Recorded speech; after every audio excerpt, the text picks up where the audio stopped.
Más textos disponibles en Simba. I saw two veins in the west of youth standing upon a gentle hill. Green and of mild declivity. Byron. I. El camino serpenteaba por entre dos potreros, en cuyos verdes prados pasean las mansas vacas con sus terneros, emblema de la fecundidad campestre, y los hatos de estúpidas yeguas precedidas por asnos orgullosos y tiranos, imagen de muchos asnos humanos. De trecho en trecho el camino recibe a la sombra de algunos árboles de guásimo, de caucho o de cambulos, entonces vestidos de hermosas flores rojas, los cuales, como muchos ingenios, apenas dan flores sin perfume en su juventud, permaneciendo el resto de su vida erguidos pero estériles. La cerca que separaba el camino de los potreros, de piedra en partes y de guadua en otras, la cubrían espinosos cactus, y otros parásitos de tierra templada, los cuales so pretexto de apoyarla la deterioraban, según suele acontecer con las protecciones humanas. Dos jóvenes, casi niños, paseaban a caballo por este camino que conduce al inmediato pueblo, cuyo campanario se alzaba, bien que no mucho, sobre la techumbre de las casas. Al llegar a una puerta de madera que impedía el paso, los dos estudiantes la abrieron ruidosamente y detuvieron sus cabalgaduras para mirar hacia una casa de teja que dominaba el camino a alguna distancia. Al ver salir al corredor que circundaba la casa a dos jóvenes que se recostaron sobre la baranda, los estudiantes se dijeron algo, continuaron su paseo despacio, y pasando por delante de ellas la saludaron. Tenías razón, dijo una de las señoritas, son los paseantes de todas las tardes. Adiós señores, exclamó la otra contestando el saludo.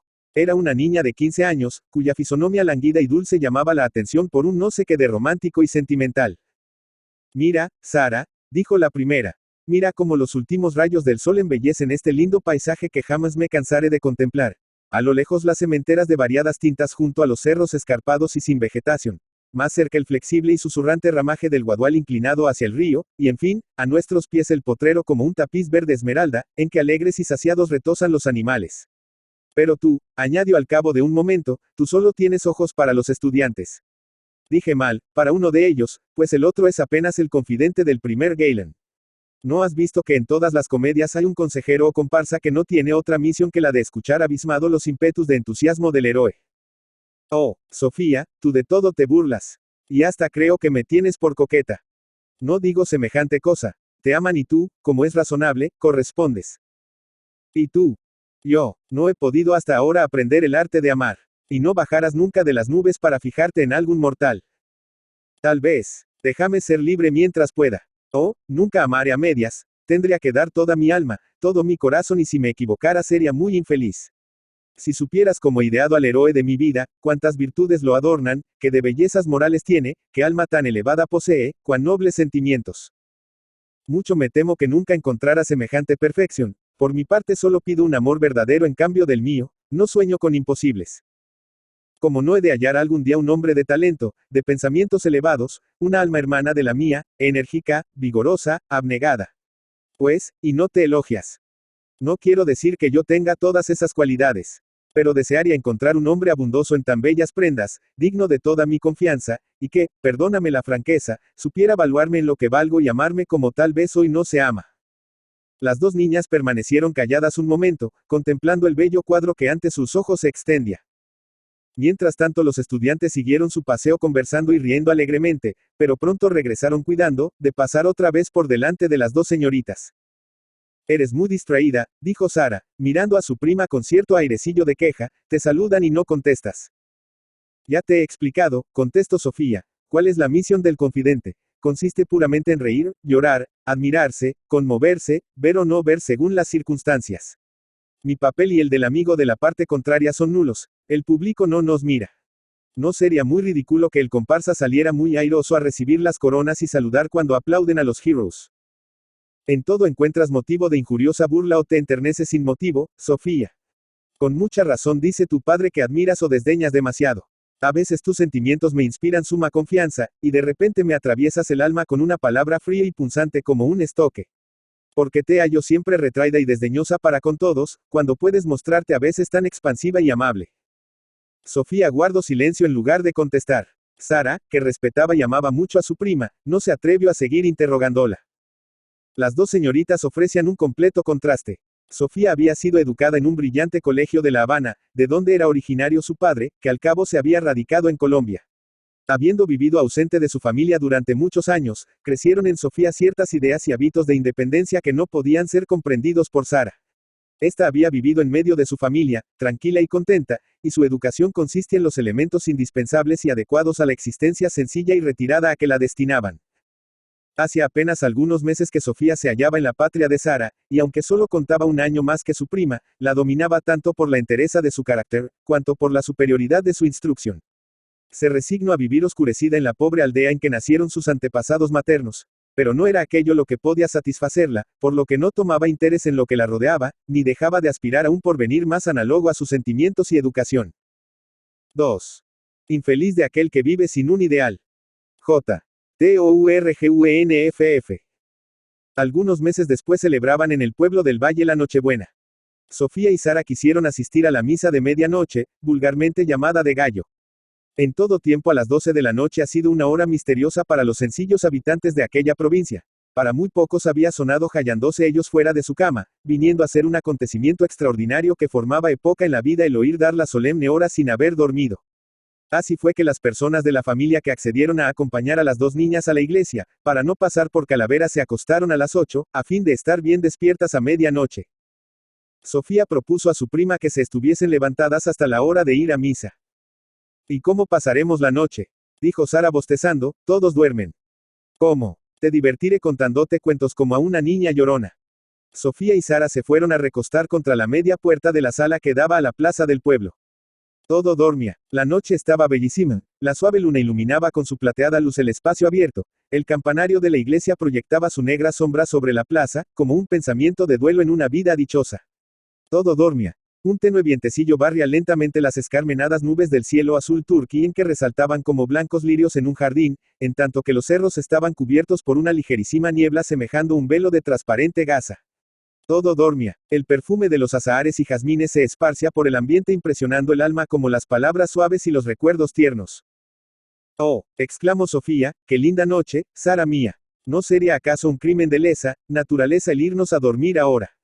Pudiera yo, como dice un poeta hablando de un sonido armónico, absorberme en uno de esos rayos plateados y perderme con él en la inmensidad del espacio.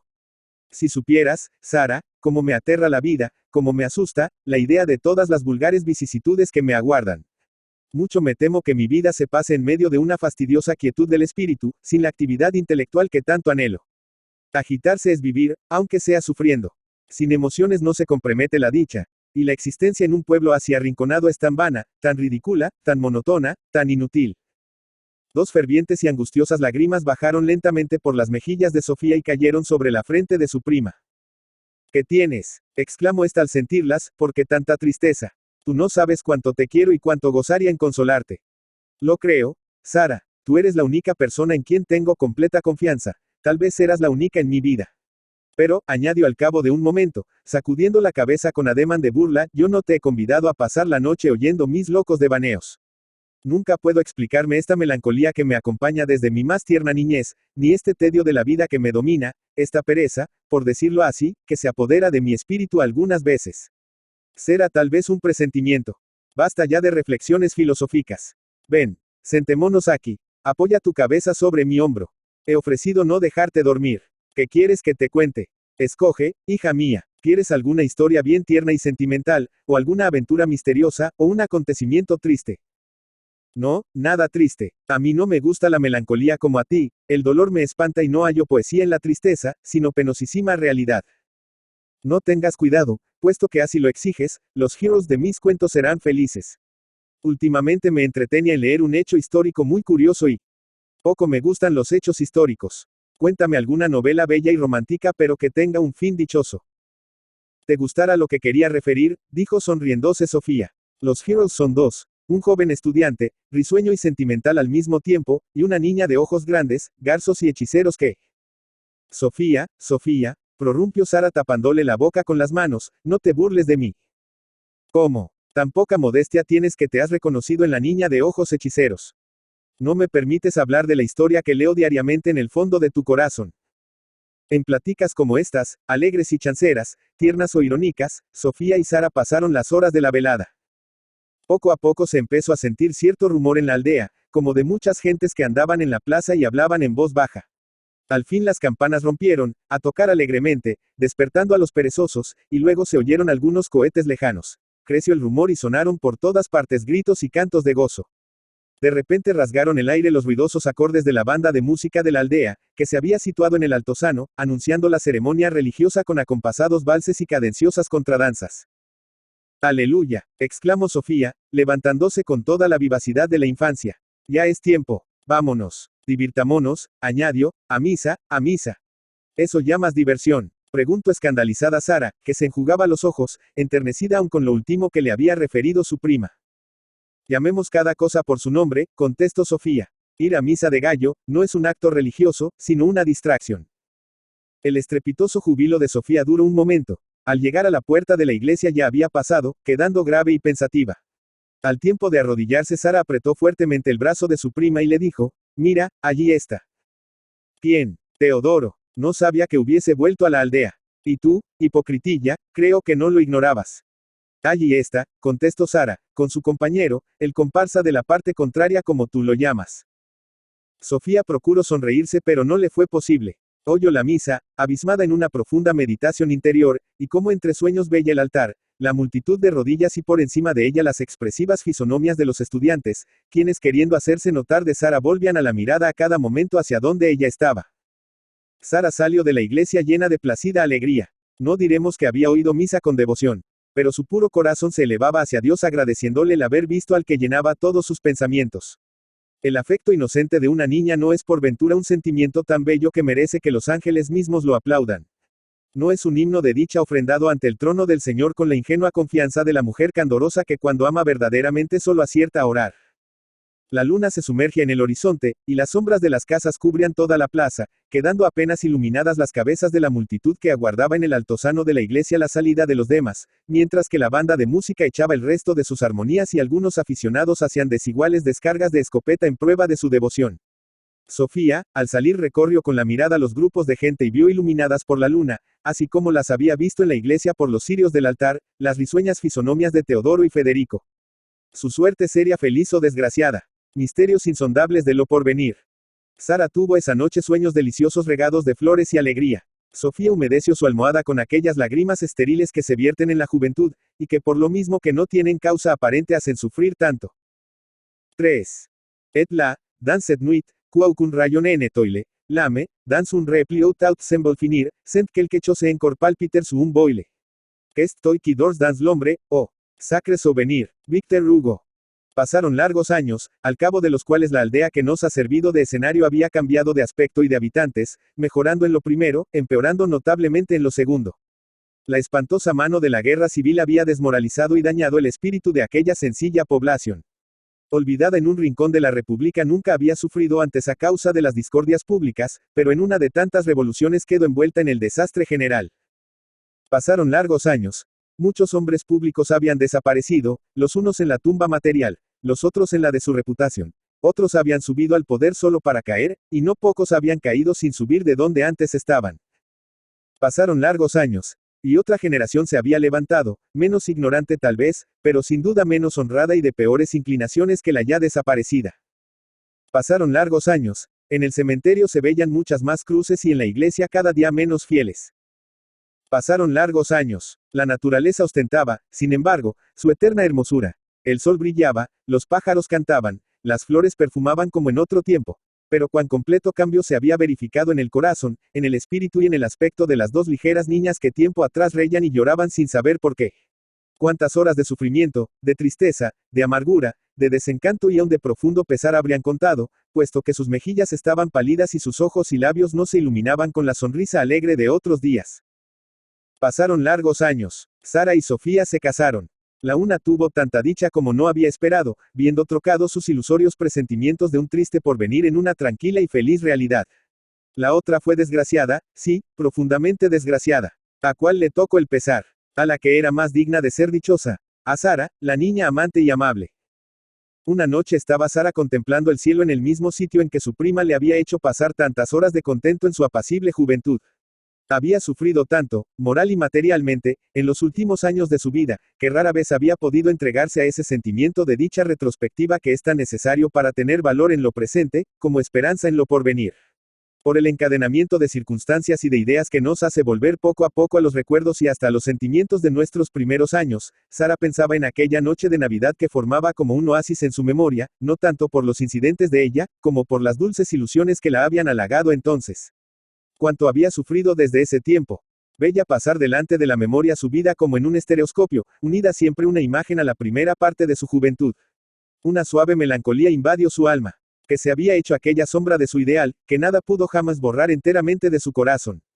El recuerdo de ese olvidado afecto le parece ahora como un ensueño inverosímil. Ah, sí, lo que ella creyó en un tiempo dulce realidad, tan solo había sido una ilusión fugaz, tan pronto forjada como desvanecida. De repente oyó pasos, levantó los ojos. La visión de otros tiempos, el recuerdo que había llenado su frente con ternísimas memorias se le presentó de nuevo. Teodoro y Federico estaban allí. Teodoro sabía que Sara ya no era libre, pero al llegar al sitio en que habían pasado algunos episodios de su juventud, quiso volver a ver al objeto de su primer amor, el más puro y verdadero. Por una casualidad, su amigo de colegio le acompañaba. Durante un momento y mientras la saludaban los dos jóvenes, Sara olvidó los largos años que habían transcurrido. La situación era la misma, bien que faltase su compañera, su prima y confidenta. Sara nombró a Sofía, y entonces Federico le dijo cómo la había visto en Europa en donde vivía hacía muchos años. Ya no era, añadió, la niña alegre por ráfagas, sombría por momentos y que dejaba leer su pensamiento en una mirada. El estudio de la vida y el conocimiento del mundo habían afianzado su carácter, y se mofaba de sí misma cuando le recordaban los locos ímpetus de romanticismo de sus primeros años. Sin embargo, añade a Federico, creo que a veces derramara lágrimas de ternura al pensar en las escenas de su niñez. Lágrimas que no ven nunca las gentes, pero que yo me atreví a adivinar. Al fin Federico se despidió, y Sara y Teodoro se hallaron solos bajo los rayos de la luna, esa luz de sus recuerdos. Ambos estaban silenciosos porque el mutuo enternecimiento los hacía callar y el deber les sellaba los labios. Pero es tal el magnetismo del corazón que sabían que era inútil hablar, puesto que sus almas se comunicaban en silencio. De repente Sara levantó los ojos y encontró fijos en ella los de Teodoro. Esa mirada fue más elocuente que todos los juramentos de constancia. Sus manos se estrecharon por un momento. Pero un precipicio los separaba, precipicio moral que era imposible colmar. Se separaron, pues, con los ojos anegados en lágrimas, pero con la satisfacción de haber sido fuertes ante el deber. No pertenecían a Sara su corazón ni su libertad, pero consolábala la persuasión de que si amo por primera vez, amo dignamente y podía guardar ese recuerdo sin turbarse.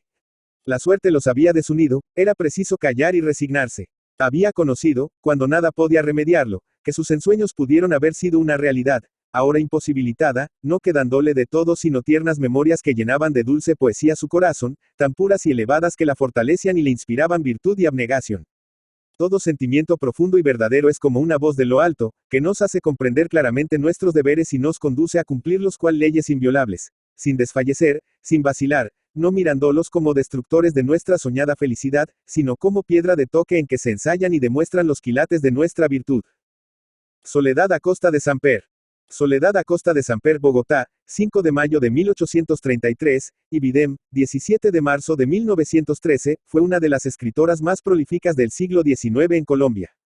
En sus labores como novelista, cuentista, periodista, historiadora y editora, escribió 21 novelas, 48 cuentos, 4 obras de teatro, 43 estudios sociales y literarios, y 21 tratados de historia. Fundó y dirigió 5 periódicos, además hizo numerosas traducciones. Soledad Acosta publicó junto a algunas de sus contemporáneas como las poetas Agripina Samper de Ancisar y Silveria Espinosa de Rendón. Sin embargo, Acosta no solo incursionó en literatura sino también en campos propios de los varones de su época. Dedicó numerosos estudios sociales al tema de las mujeres y su papel en la sociedad, por lo que es considerada una pionera del feminismo.